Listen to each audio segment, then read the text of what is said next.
Recently, the Lord has focused our attention on the subject of our children in these end times. He is telling us that He will be removing the children soon.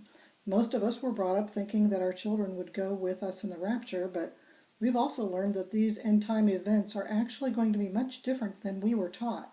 This video is a compilation of visions and words from the Lord that point to a moment in time when God will remove all the children from the earth. I started reading about this event in 2012 in people's dreams, but there were no specifics. Recently, God has become very specific, and that can only help the bride in her upcoming harvest duties. Sue is a good friend of mine, and I post her messages from God in a link that I'll put in the transcript. And also, I have recorded her messages on YouTube. Again, I'm going to put a link there. So on November 11th of 2013, God told Sue this: "Your children under the age of accountability or mentally impaired will be sheltered from the storms and will ride the Tevas with you." Now, Teva is another name for the word ark. Arks will take us in the rapture, just like they kept Noah safe. But we have learned there is a transformation time for the remnant bride where she is translated during the 3 days of darkness. If this idea is new to you, you can read more about it in a link in the transcript. Since Tevas are arks, Sue's words seem to point to having the children go with us in the rapture, which is what we had been taught. However, based on these more recent puzzle pieces from our Lord, we now know that the children will be taken somewhere else and protected before the rapture. We have been taught that the rapture is an immediate event where people on earth will disappear. Now we know differently. We know that the Lord will bring about chaos on earth through Nibiru. We know aliens, which are really fallen angels, will appear to save humanity, and we know there will be 3 days of darkness over all the planet, followed by a 40-day harvest period for the lukewarm and lost to cry out to God before the rapture. Once the 40 days is over, Jesus will come back for His entire bride and rapture us all, the dead in Christ first, then those of us who are alive and remaining. The children who were taken by God earlier will be returned to us so we can all travel together in the Tevas based on Sue's word. People that are left behind will think we have all disappeared, but in reality, we have boarded these boat-like ships and are finally sailing for heaven's shores, children and all. Now, another friend of mine that goes by Warrior Princess gave us more information earlier this year. Actually, it's the God through her. So this is where it gets interesting. In my opinion, and I want to be very clear about that this is my opinion, it seems that the Lord is revealing that He will be removing the children not only before the rapture, but before the 3 days of darkness. That is my interpretation when I read the phrase, quote, "before the great darkness falls upon the nations," end quote. I believe the great darkness is the 3 days of darkness, since it mentions the nations as a whole. Only God's supernatural darkness covers all the nations like it did in the 9th plague of Moses' day. The Lord said this through Warrior Princess on January 4th of this year, and I quote, "Pray for the left behind. Their hearts will be inconsolable as their children disappear. In my mercy, I will remove the children before the great darkness falls upon the nations. Some hearts are so vile they cannot turn to me, and yet some very hardened hearts will become softened, and they will proclaim I am Lord, even unto their death. I would that all would be rescued," end quote. So for me, this is the first time I had heard of any sort of timing. Now, this isn't about dates because we don't know when this will happen. But we just read that it will be before the 3 days of darkness. Again, in my opinion, you may have a different interpretation of what I've read. A few months later in April, a word came to Barb, who we know as 278 Pike LK on YouTube. A friend of mine also keeps a blog for Barb's messages, and you can find the one I'm reading in this link on the transcript. Part of her message from God said this: "The angels in heaven prepare for the changes soon to come. The innocents will be arriving while my bride is being transformed to fill her duties in the harvest of the backslidden and the lost." So who are these innocents? It is my opinion, based on Sue's earlier word that I read to you and this message from Barb, that the innocent people are made up of two groups.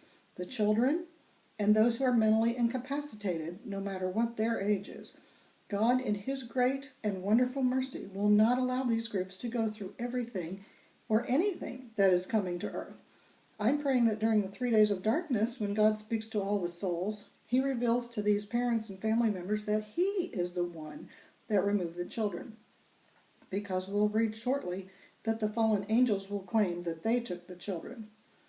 A very good friend of mine named Lisa has seen many visions of the remnant bride being trained, which you can read about in a link.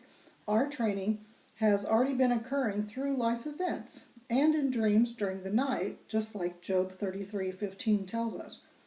As I read this vision of Lisa's, there is no timing noted, but I can't help but feel it may go along with the time that God takes the children.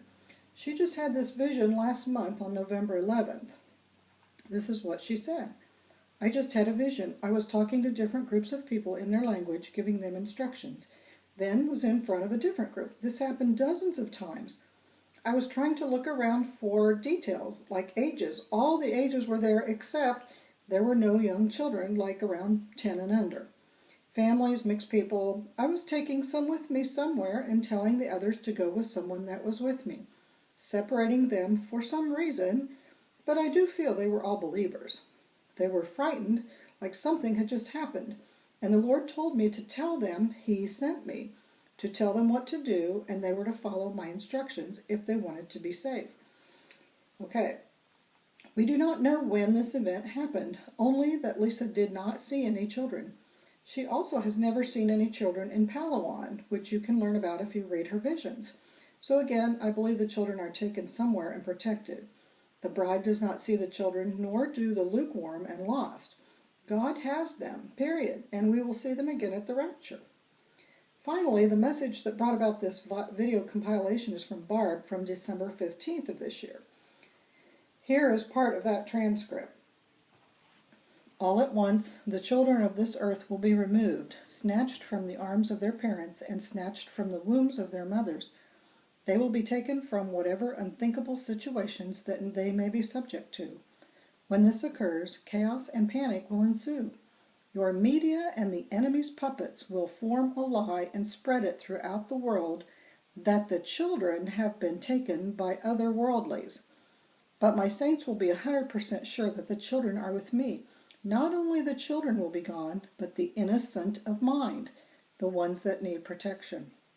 This will be the first major wake-up call to your planet as a whole.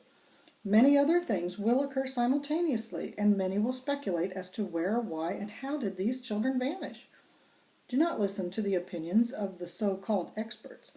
Tell the distraught that their children are with their Creator, their Father in heaven, the one who loves them and will protect them for eternity.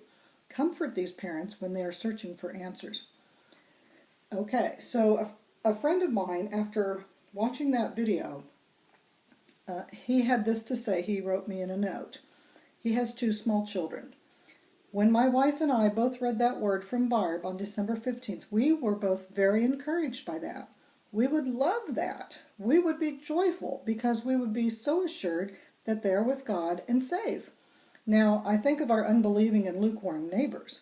If their kids disappeared, they would be in utter panic. Total panic. Then I can only imagine what they would think when they saw my wife and I with joy on our faces, smiling and happy. The contrast would be like black and white. Imagine that moment. They would ask us, "How are you so calm right now, so happy?" From there, we would tell them that we are 100% sure they're with God, and back it up with the gospel and God's love in these words. It would be very powerful. Many would be saved. Okay, so I can't add anything to that because what he said is powerful, and I know you have neighbors and family members that will do exactly what he described. I've also included one last video in the transcript, which you can watch. It's a message from Christine Pina that the Lord gave her recently, and it speaks also of needing to help parents when the children are taken. So this seems to be confirmations all around that this will indeed happen. You can see that the Lord is bringing this to us now for clarification and eventual announcement.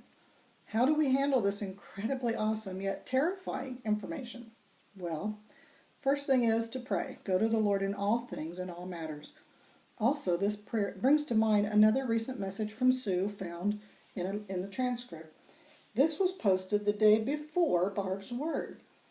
Remember, the same God speaks to both. He speaks to all of our messengers and our prophets. The sentence that I'm talking about in Sue's message, prepare, is this. God says, do only what I ask you to do and say only what I ask you to say.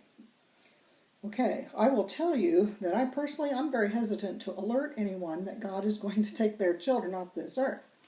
There is one person at work that I'm going to tell because I've shared everything else with her, and even though she's living in sin, she will believe it. So I understand there's one person, and telling her will make a difference later on.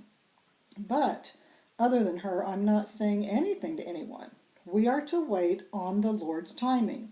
Just like he says, we've seen time and time again those who go before the Lord and speak about dates and events, whether it's asteroids or earthquakes or the rapture, those dates have come and gone. I don't want to make that mistake, but you may want to print the transcript and keep it handy because I believe the time for this event is very soon, and you will have something to talk to your neighbors and family members with. God bless all of you, and my prayer is that our Jesus, our King, brings us all together in 2016.